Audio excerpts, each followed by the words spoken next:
তাহলে আমার পরিপূর্ণতা হওয়ার জন্য যুগে যুগে আল্লাহর ওলিদের প্রেরণ করছে।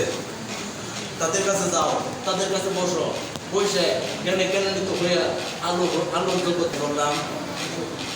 এখন যে মূল উদ্দেশ্য আল্লাহর ওলিদের কদমে যাওয়া, বসা, তাদের কথাগুলো শ্রবণ করা, তাদের কথাগুলো আমাদের ভিতরে আগলায় রাখা আমাদের প্রত্যেকটারই কর্তব্য। আল্লাহর আইন মানা কি আমাদের ফরজ, নবীর আদেশ মানা কি সুন্নাত, ওলি আল্লাহদের কথা মানা কি না ওয়াজিব। ওলি আল্লাহদের সাধারণ বিষয় হলো না, তাদেরকে মহব্বত করো, তাদের কদমে সহবত করো, তাদের কাছে থাকো, তাদের কথা শোনো,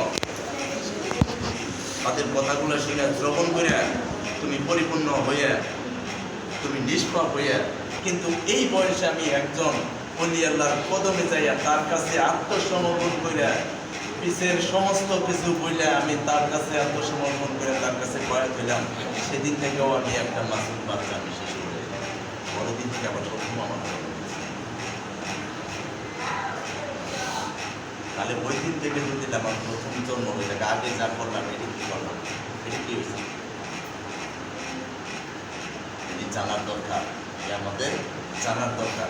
আগে জানি যে তো অফারেন্স কাজ কত কিছু আমি করছি, কিন্তু আমি যে ওই দিন আমি পরিপূর্ণতা হইলাম, আমি যে পরিপূর্ণতা হইলাম কার সহবতে, কার সোয়া পাইয়া, আল্লাহওয়ালা সোয়া পাইয়া, তাদের সহবত পাইয়া, তাদের ইশকের তাওয়াজ্জুর বলে আপনাকে একটা তাওয়াজ্জুহ দিয়ে দিবে।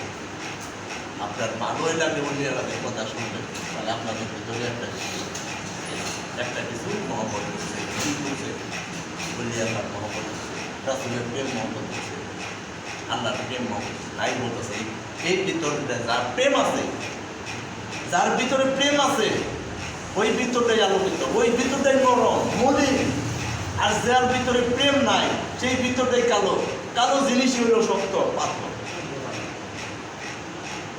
কালো পাথর। তাই প্রেম, এখন প্রেম, প্রেম কি আল্লাহ রাসূলে প্রেম করছে। তারপরে এই যে আমরা প্রেম করি কার সাথে, আল্লাহ রাসূল খুশিদের সাথে আমরা প্রেম করি। আমাদের প্রেম যদি না থাকে, আমাদের যদি ওই প্রেম যদি না করি, প্রেমে যদি আমাদের ইশক না থাকে, আমাদের যদি ফাইজ না থাকে, তাহলে আমরা বলবো যে তা আমাদের। তাই বলছে যার মসজিদ হারা, যে একজন গুরু হারা, সেই জানে তার হারানোর বেদনা।